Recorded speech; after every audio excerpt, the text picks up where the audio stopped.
Card సర్వీసెస్లో భాగంగా మీకు మరో కొత్త అప్డేట్ అయితే మీ ముందుకు తీసుకొస్తున్నానండి. కొత్త అప్డేట్ అంటే ఏం లేదండి, రేషన్ కార్డ్ అంటే కొత్తగా రేషన్ కార్డ్ అప్లై చేసే విధానంలో ఏ డాక్యుమెంట్ కావాలి, ఎలా అప్లై చేసుకోవాలి, వాటికి సంబంధించి ఫుల్ డీటెయిల్స్ అనేది లైవ్ డెమోతో మీ ముందుకు తీసుకొస్తాను. సో ముఖ్యంగా ఇక్కడ న్యూ రేషన్ కార్డ్ అంటే కొత్త రేషన్ కార్డ్ అంటే మీరు ఉన్నటువంటి రేషన్ కార్డులో ఉన్న వాళ్ళకి కొత్త రేషన్ కార్డు వస్తుందా అని చెప్పేసి అనుకోవచ్చండి. అదే కాదండి. సో కొత్త రేషన్ కార్డ్ అంటే మీ దగ్గర ఉన్నటువంటి ఆధార్ కార్డులో ఎక్కడ ఏ రేషన్ కార్డులో యాడింగ్ అయి ఉండకూడదు, అంటే ఏ రేషన్ కార్డులో మీరు దాంట్లో ఉండకూడదు అనమాట. సో అలాంటి వాళ్ళకు న్యూ రేషన్ కార్డ్ అని చెప్పేసి అప్లై చేసుకోవచ్చు. సో ఏజ్ 50 అబోవ్ ఉన్న వాళ్ళైనా మీరు ఇక్కడ కొత్త రేషన్ కార్డ్ అనేది అప్లై చేసుకోవచ్చు. సో ఇక్కడ మనకి ఈ కొత్త ration card new ration card apply చేసేటప్పుడు 2 ఆప్షన్స్ చూపిస్తాయి. సో మనకి 2 and more మెంబర్స్ని యాడ్ చేసుకోవచ్చు, అంటే న్యూ రేషన్ కార్డులో ఒకరినే కాదు ఎంతమందినైనా యాడ్ చేసుకోవచ్చు. అలాగే సింగిల్ మెంబర్ స్ప్లిట్ అని చెప్పేసి మరో 2 ఆప్షన్ ఉంటుంది. అందులో సింగిల్గా చేసుకోవచ్చు, ట్రాన్స్జెండర్ ఉంటే చేసుకోవచ్చు, అలాగే విడో ఉండి పిల్లలు ఉండి భర్త ఇడ్స్పెషన్ చేసుకోవచ్చు, అలాగే జెంట్స్ ఎవరైతే పిల్లలు వదిలిపెట్టింటారో అలాంటి వాళ్ళు చేసుకోవచ్చు. సో అది సింగిల్ మెంబర్ స్ప్లిట్ అని చెప్పేసి ఉంటుంది. స్ప్లిట్ అంటే మళ్ళీ మీకు ఇక్కడ 2 రకాలు ఉంటాయి. ఒకటి న్యూ రైస్ కార్డు, అలాగే splitting rice card. Splitting rice card అనే ఆప్షన్ ఏంటంటే ఉన్నటువంటి రేషన్ కార్డులో మీరు 2 కపుల్స్ ఉంటారు కదా, అంటే ఫాదర్ మదరు కొడుకు కోడలు ఉంటారు కదా, వీళ్ళని ఫాదర్ మదరు ఒకే కార్డులో ఉండి కొడుకు కోడల్ని సపరేట్ కార్డు కావాలి అనుకునే ఆప్షన్ అనేది స్ప్లిట్టింగ్ రైస్ కార్డ్ అంటారు. సో అది వేరు ఇది వేరు అనమాట. న్యూ రైస్ కార్డ్ అంటే ఎక్కడ రేషన్ కార్డులో లేని వాళ్ళని కొత్తగా న్యూ రైస్ కార్డ్ అని అప్లై చేసుకోవచ్చు. ఉన్నటువంటి రేషన్ కార్డులనే సపరేట్ చేసుకున్న దాన్ని స్ప్లిట్టింగ్ రైస్ కార్డ్ అంటారు. సో స్ప్లిట్టింగ్ రైస్ కార్డ్ సంబంధించి నేను వీడియో కూడా చేయడం జరిగింది. మనకి స్ప్లిట్టింగ్ రైస్ కార్డులో మళ్ళీ 4 ఆప్షన్స్ ఉంటాయి. Normal split, widow split, divorce split, single split, marriage split అని చెప్పేసి. సో నేను అన్నీ చేశాను, ఒక వీడియో అనేది చేయలేదు మ్యారేజ్ స్ప్లిట్ అనేది. అది కూడా త్వరలో మీ ముందుకు తీసుకొస్తాను. సో ఇప్పుడు చేయబోయే వీడియో న్యూ రేషన్ కార్డు. ఈ న్యూ రేషన్ కార్డు మీరు అప్లై చేసుకోవాలంటే ఫస్ట్ ఆఫ్ ఆల్ మీరు ఏది చెక్ చేసుకోవాలంటే ఎలిజిబిలిటీ, స్కీమ్ ఎలిజిబిలిటీ అంటే 6 స్టెప్ వాల్యూస్ అని చెక్ చేసుకోవాలి. అక్కడ మీకు అన్ని సాటిస్ఫైడ్ ఉంటే మాత్రమే మీరు అప్లికేషన్ చేసుకోండి.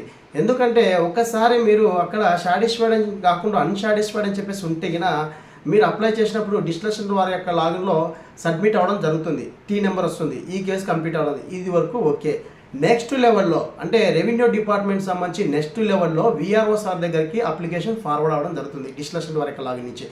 అక్కడ మీకు సంబంధించి డేటా అనేది అప్లోడ్ చేసేటప్పుడు ఎవరైతే డిస్ట్రిక్ట్ కంప్యూటర్ ఆపరేటర్ మీ యొక్క న్యూ రేషన్ కార్డ్ చేసి ఉంటారో అక్కడ మీకు స్కీమ్ ఎలిజిబిలిటీలో ఎటువంటి అప్డేట్ లేకుండా, అంటే స్కీమ్ ఎలిజిబిలిటీలో అన్సాటిస్ఫైడ్ లేకుండా మీరు అన్ని ఎలిజిబిలిటీగా ఉంటే కన్నా ఎటువంటి ప్రాబ్లం లేదు. ఇన్ కేస్ ఇక్కడ మీకు 6 స్టెప్ వాల్యుయేషన్లో కరెంటు సంబంధించి కావచ్చు, అలాగే 4 వీలర్ ఉందా, పొలం ఉందా, లేకుంటే అర్బన్ ప్రాపర్టీ స్క్వేర్ ఫీట్ ఎక్కువగా ఉందా, వెహికల్ అని చెప్పేసి గవర్నమెంట్ ఎంప్లాయీ ఇలాంటి సమస్యలు ఉన్నప్పుడు రెవెన్యూ డిపార్ట్మెంట్ సంబంధించి విఆర్ఓ లాగిన్లో అప్లికేషన్ సబ్మిట్ చేసేటప్పుడు మీకు 6 స్టెప్ వాల్యుయేషన్ పోవడం జరుగుతుంది, అంటే 6 స్టెప్ వాల్యుయేషన్ ఎనేబుల్ అవ్వడం జరుగుతుంది. అక్కడ మీకు అప్లికేషన్ అనేది ఫార్వర్డ్ అవ్వదు, ఎంఆర్ఓ లాగిన్ ఫార్వర్డ్ అవ్వదు, అక్కడ మీకు రిజెక్ట్ అవ్వడం జరుగుతుంది. సో ముందుగా నేను ఏది చెప్తున్నానంటే రేషన్ కార్డు ఎవరన్నా కానీ 7 రకాల సర్వీసెస్లో అప్లై చేసేటప్పుడు దయచేసి ఈ విషయాన్ని ప్రతి ఒక్క వీడియోలో మీకు తెలియజేస్తున్నాను. ఒక్కసారి రేషన్ కార్డు అనేది మీరు అప్లై చేసిన తర్వాత రిజెక్ట్ అయితే మళ్ళీ మీకు దాదాపు 1 year పడుతుందండి. గతంలో అప్లై చేసినటువంటి వైసీపీ ప్రభుత్వంలో స్ప్లిట్టింగ్ రైస్ కార్డు కావచ్చు, యాడింగ్ రైస్ కార్డు కావచ్చు, అలాంటివన్నీ ఇప్పుడు అప్లై చేసుకుంటుంటే ఆల్రెడీ మీరు అప్లై చేశారు, మీకు నెంబర్ ఉంది, మీకు చేయడానికి అవకాశం లేదని చెప్పేసి రావడం జరుగుతుంది. దయచేసి ఈ విషయాన్ని మీరు గమనించాలి. నేను ప్రతి వీడియోలో మీకు చెప్తున్నానండి, ఎందుకు చెప్తున్నాను అనేది మీరు అర్థం చేసుకోవాలి. సో మీరు చేస్తే ఏం కాదని చెప్పేసి అనుకోవచ్చు, గతం 1 year బ్యాక్ చేసినటువంటి ఇప్పుడు చేస్తున్నా కూడా కావడం లేదు. సో మీరు ఇప్పుడు అప్లికేషన్ స్కీమ్ ఎలిజిబిలిటీ చెక్ చేసుకొని మీరు అప్లికేషన్ ఎంటర్ చేసుకొని అప్లై చేసుకోండి. సో మీరు అప్లికేషన్ ఇచ్చినప్పుడు మేడం అడగండి, అక్కడ మేడం కానీ సార్ కానీ డిస్ట్రిక్ట్ వాళ్ళు ఉంటారు కదా, మేడం ఒకసారి మా స్కీమ్ ఎలిజిబిలిటీ చెక్ చేయండి, ఇక్కడ కరెక్ట్గా ఉంటేనే మీరు అప్లై చేయండి అని చెప్పేసి అంటారు. సో ఆటోమేటిక్ మీరు చెప్పకపోయినా కూడా ఎవరైతే సచివాలయ ఎంప్లాయీస్ ఉన్నారో వాళ్ళు మీ స్కీమ్ ఎలిజిబిలిటీ చెక్ చేస్తారు, అక్కడ మీకు కరెక్ట్గా ఉంటేనే అప్లికేషన్ కూడా చేయడం జరుగుతుంది. సో చాలామంది మా దగ్గరకు వచ్చిన కేసెస్ ఏంటంటే ఉంటే మేలండి మాకు కరెంటు బిల్ యాడ్ అయింది అది ఇది అని చెప్పేసి అంటుంటారు. సో మీరు చేయండి అని చెప్పేసి అంటారు, చేసినా కూడా మీకు రిజెక్ట్ అవుతుంది. దయచేసి ఇలాంటివి మీరు దృష్టిలో పెట్టుకొని మీ యొక్క అప్లికేషన్ అనేది కరెక్ట్గా ఉండే విధంగా ఉంటేనే చేసుకోండి దయచేసి. ఎందుకంటే ఒకసారి రిజెక్ట్ అయితే మటుకు మీరు మళ్ళీ చేసుకోవడానికి అవకాశం ఉండదు. ఇప్పుడు న్యూ రైస్ కార్డ్ సంబంధించి ఏ విధంగా అప్లై చేయాలి, ఎలా అప్లై చేయాలి, కావాల్సిన డాక్యుమెంట్ అని చెప్పేసి మీకు లైవ్ డెమోతో చూపిస్తాను. So new rice card apply చేసుకోవాలంటే అప్లికేషన్ ఫాము, ఎవరైతే ఎక్కడ రేషన్ కార్డులో లేరో వారి యొక్క ఆధార్ కార్డ్ జిరాక్స్లు అన్నీ ఉంటే చాలండి, మనము న్యూ రైస్ కార్డ్ కానీ అప్లై చేసుకోవచ్చు. సో ఈ ప్రాసెస్ అనేది మీకు లైవ్ డెమోతో చూపిస్తాను. సో ఫ్రెండ్స్, వీడియో వస్తే ఖచ్చితంగా లైక్ చేయండి, అలాగే ఫ్రెండ్స్ అండ్ ఫ్యామిలీకి షేర్ చేయండి. రేషన్ కార్డ్ సంబంధించి మీకు ఏ డౌట్ ఉన్నా కింద కామెంట్ సెక్షన్లో కామెంట్ చేయండి. ఇంకా మీకు మోర్ అప్డేట్ కావాలనుకుంటే కింద వాట్సాప్ లింక్ ఉంది, అందులో జాయిన్ అయ్యి డైరెక్ట్ నాతో కాంటాక్ట్ అవ్వచ్చండి. సో దయచేసి వాట్సాప్ మెసేజ్ చేయండి, కాల్స్ ఎక్కువ చేస్తున్నారు. సో నేను మొబైల్ పర్మిషన్ అనేది లేదు, నాకే వేరే ఒక వర్క్ చేస్తున్నాను, మొబైల్ పర్మిషన్ అనేది లేదు. దయచేసి మీరు వాట్సాప్ మెసేజ్ చేయండి, నేను ఇంటికి వచ్చిన తర్వాత మీకు రిప్లై ఇస్తాను. సో ఇప్పుడు ఆ లైవ్ డెమో ప్రాసెస్ మీకు చూపిస్తాను. మరింత క్లియర్ చేయడం టాపిక్ కదా ఫ్రెండ్స్, నేను సచివాలయ యొక్క బ్రౌజర్ అయితే ఓపెన్ చేశానండి. సో ఓపెన్ చేసి ఇక్కడ మనకి సివిల్ సప్లై అని చెప్పేసింది కదా, న్యూ రైస్ కార్డ్ అనే ఆప్షన్ మీద ట్యాప్ చేస్తున్నాను. సో ఇక్కడ ఈ అప్లికేషన్ ప్రాసెస్ చేసుకోవాలంటే ఖచ్చితంగా స్కిమ్ ఎలిజిబిలిటీ అనేది చెక్ చేసుకోవాలి. ఇక్కడ నేను ఈ రేషన్ కార్డ్ సంబంధించి ఆధార్ నెంబర్ ఎంటర్ చేసి ప్రివ్యూ ఫిల్మ్ని క్లిక్ చేసిన వెంటనే బేసిక్ డీటెయిల్స్ అనేవి మనకు ఓపెన్ అవుతాయి. సో ఇక్కడ ఏమైనా పేరు తప్పున్నా కూడా ఒకసారి చెక్ చేసుకోండి. సో పేరు తప్పుంటే కూడా మనం సెర్చ్ చేసుకోవచ్చు అనమాట. సో డీటెయిల్స్ అని ఇస్తున్నాను నేను, ఇచ్చి ఇక్కడ మనకి మ్యారేజ్ స్టేటస్ అని సెలెక్ట్ చేసుకోవాలి. ఒక్కోసారి మనకి మొబైల్ నెంబర్ ఆటోమేటిక్గా రావడం కదా, అది మీ మొబైల్ నెంబర్ వాడుకలో ఉందా లేదా ఒకసారి చెక్ చేసుకోండి. ఉంటే కానీ అదే ఎస్ అని క్లిక్ చేయండి, లేకుంటే కొత్త నెంబర్ యాడ్ చేసుకోండి. కంటిన్యూ మీద క్లిక్ చేసిన వెంటనే ఇక్కడ మనకి యాన్యువల్ ఇన్కమ్, అలాగే మన యొక్క ఆక్యుపేషన్ అనేది సెలెక్ట్ చేసుకోవాలి. అలాగే హ్యాబిటేషన్ అనేది క్లస్టర్ ఐడి అనేది వేయాల్సి ఉంటుంది, అంటే క్లస్టర్ అనేది ఇక్కడ మెన్షన్ చేయాల్సి ఉంటుంది. సో క్లస్టర్ కావాలనుకున్న వాళ్ళు స్కీమ్ ఎలిజిబిలిటీలో ఉంటుంది మనకి క్లస్టర్ అనేది ఇక్కడ ఉంటుంది అన్నమాట. సో ఆ క్లస్టర్ అనేది ఇక్కడ మనం సెలెక్ట్ చేయాలి. సో ఈ క్లస్టర్కి వీళ్ళని మ్యాప్ చేస్తున్నాం అని చెప్పేసి సెలెక్ట్ చేయాలి. సో ఇక్కడ మనకి new rice card family member details అని చెప్పేసి 2 ఆప్షన్స్ వస్తాయండి. ఒకటి 2 and more మెంబర్స్ కార్డ్, అంటే రేషన్ కార్డులో ఎంతమంది అయినా కొత్తగా యాడ్ చేసుకోవచ్చు అని చెప్పేసి 2 and more మెంబర్స్ అంటే ఎంతమంది అయినా యాడ్ చేసుకోవచ్చు. ఒక ఆప్షన్ వచ్చేసి ఏంటంటే single member card. Single member కార్డులో కొన్ని ఆప్షన్స్ ఉంటాయన్నమాట. సో సింగిల్గా అప్లై చేసుకోవడానికి కూడా అవకాశం ఉందన్నమాట. సో ఇక్కడ మీకు అన్ని క్లియర్గా ఎక్స్ప్లెయిన్ చేస్తానండి. సో సింగిల్ మెంబర్కి క్లిక్ చేస్తే ఇక్కడ కొన్ని ఆప్షన్స్ చూపిస్తాయండి మనకి. ట్రాన్స్జెండర్, అలాగే అన్మ్యారీడ్ పర్సన్ 50 ఏజ్ ఉన్న వాళ్ళను, అలాగే విడో ఎవరైతే ఉన్నారో వాళ్ళ చిల్డ్రన్స్ ఉన్నవాళ్ళు, సో విడో ఫీమేల్ కానీ మేల్ కానీ ఈ ఆప్షన్స్ సెలెక్ట్ చేసుకొని వాళ్ళకి సింగిల్ రైస్ కార్డ్ అనేది చేయొచ్చు. సో ఇప్పుడు చేసే కేసెస్ ఏంటంటే 2 మెంబర్స్ని యాడ్ చేయాలి, అంటే సో మదర్ని కొడుకుని యాడ్ చేయాలన్నమాట. సో ఇక్కడ మనకి సింగిల్ మెంబర్స్ కార్డ్ అయితే కాదనమాట, 2 మెంబర్స్ని యాడ్ చేస్తున్నాం, అంటే 2 మెంబర్స్కి కొత్త రేషన్ కార్డ్ అనేది అప్లై చేస్తున్నాం. సో ఇక్కడ మీకు క్లియర్గా అర్థమయ్యే విధంగా చెప్దామని చెప్పేసి ఇక్కడ మీకు చూపిస్తున్నానండి. సో మనకి ఇప్పుడు సింగిల్ మెంబర్ ఎవరైతే ఉన్నారో ఆ ఆప్షన్ సెలెక్ట్ చేసుకొని మనం సబ్మిట్ చేస్తే మనకి టీ నెంబర్ వస్తుంది. సో అన్మ్యారీడ్ సంబంధించి పెళ్లి కాని వాళ్ళు 50 ఏళ్ళు ఉంటే కినా కొత్త రేషన్ కార్డు అప్లై చేసుకోవచ్చు. సో ఇక్కడ ఆ ఆప్షన్ సెలెక్ట్ చేసుకొని షో పేమెంట్ మీద క్లిక్ చేస్తే 24 రూపీస్ అయితే చలానా ఉంటుంది. సో మీకు 18 days కల్లా కొత్త రేషన్ కార్డు వస్తుంది.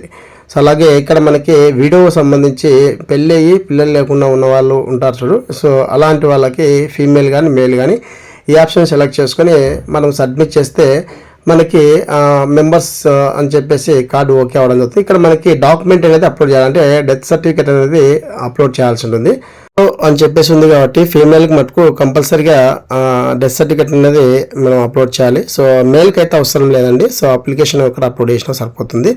సో ఈ విధంగా మనకి ఆప్షన్స్ అనేది సింగిల్ మెంబర్ సంబంధించింది. ఇప్పుడు మనకు కావాల్సింది ఇద్దరిని కొత్త కార్డు అప్లై చేస్తున్నాం కాబట్టి 2 and more మెంబర్ కార్డ్ అని చెప్పేసి క్లిక్ చేయాలి. సో ఒకవేళ ఇక్కడ మీకు క్లిక్ చేసిన వెంటనే ఆధార్ నెంబర్ ఆటోమేటిక్గా రావడం జరుగుతుంది.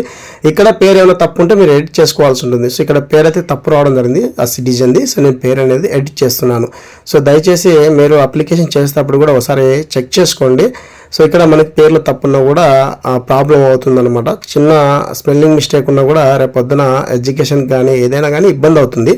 సో ఇక్కడ పేరు అయితే తప్పు రావడం జరిగిందండి. సో నేను మరొకసారి ఎడిట్ చేసి పేరు అనేది మెన్షన్ చేస్తున్నాను.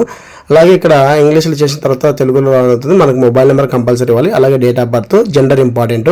ఆల్రెడీ మనకి షెల్ఫ్ అనేది లేడీస్ తీసుకున్నాం కాబట్టి ఆటోమేటిక్గా షెల్ఫ్ అని రావడం అవుతుంది. ఇప్పుడు మనం కొడుకుని అయితే యాడ్ చేస్తున్నాం. సో కొడుకు సంబంధించి ఆధార్ నెంబర్ అనేది ఎంటర్ చేస్తున్నాను. So new rice card apply చేసుకోవాలంటే ఎక్కడ ఏ రేషన్ కార్డులో వాళ్ళు యాడ్ అయి ఉండకూడదు. ఒకవేళ యాడ్ అయింటే కన్నా అది స్ప్లిట్టింగ్ రైస్ కార్డ్ అంటారు. సో న్యూ రైస్ కార్డ్ వేరు, స్ప్లిట్టింగ్ రైస్ కార్డ్ వేరు అనమాట. సో న్యూ రైస్ కార్డ్ అంటే ఎక్కడ రేషన్ కార్డులో లేని వాళ్ళకి న్యూ రైస్ కార్డ్ చేసుకోవచ్చు. ఇందులో మనకి 2 ఆప్షన్స్ ఉంటాయి. ఒకటి 2 and more ration card apply చేసుకున్న వాళ్ళు, అలాగే సింగిల్ మెంబర్ కార్డ్ అని. సింగిల్ మెంబర్ కార్డులో మళ్ళీ 4 ఆప్షన్స్ ఉంటాయి. ఆ 4 ఆప్షన్స్ సెలెక్ట్ చేసుకుని ఏ ఆప్షన్స్ మీరు కేటగిరీకి వస్తారో ఆ కేటగిరీకి సంబంధించి మీరు ఆప్షన్ సెలెక్ట్ చేసుకొని మీరు రైస్ కార్డ్ పొందొచ్చు. సో ఇక్కడ నేను డీటెయిల్స్ అనేది ఎంటర్ చేసి వాళ్ళ యొక్క మొబైల్ నెంబరు, అలాగే డేట్ ఆఫ్ బర్త్, అలాగే జెండర్ అనేది సెలెక్ట్ చేసుకొని ఇక్కడ రిలేషన్ ఇంపార్టెంట్ అండి. రిలేషన్ చాలా చాలా ఇంపార్టెంట్. సో ఈకేవై చేసేటప్పుడు కొన్ని సమస్యలు అనేది తలెత్తడం జరుగుతుంది.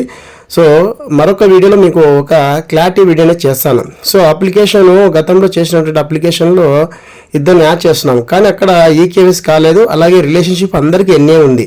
సో అలాంటి వాళ్ళకి ఈకేవైసీ ఏ విధంగా చేయాలి అని చెప్పేసి నెక్స్ట్ వీడియోలో మీకు పోస్ట్ చేస్తాను, ఓకేనా. సో మీకు రైస్ కార్డ్ సంబంధించి అప్లికేషన్ ప్రాసెస్లో ఉన్నటువంటి ప్రతి ఒక్క చిన్న మిస్టేక్స్ ఏముంటాయో అవి మీకు తెలియజేయడానికి నేను ప్రయత్నం చేస్తాను. ప్రతి ఒక్క వీడియో అనేది మీ ముందుకు తీసుకొస్తాను. ఎందుకంటే ప్రతి వీడియో మీకు చేయడానికి ప్రయత్నం చేస్తున్నానంటే చాలామందికి రేషన్ కార్డ్ అనేది ఎట్లా అప్లై చేసుకోవాలి, అసలు ఏంటి రేషన్ కార్డు, ఈకేవైసీ ఏంటి అని చెప్పి చాలామందికి డౌట్స్ ఉన్నాయన్నమాట. అవెల్లా క్లియర్ చేయడానికే నేను మీకు లైవ్ డెమోతో చూపిస్తాను వీడియో అనేది. సో ఎవరైనా మన ఛానల్ కొత్తగా చూస్తే వెంటనే సబ్స్క్రైబ్ చేసుకోండి, అలాగే వీడియోని ఇస్తే లైక్ చేయడం మర్చిపోకండి.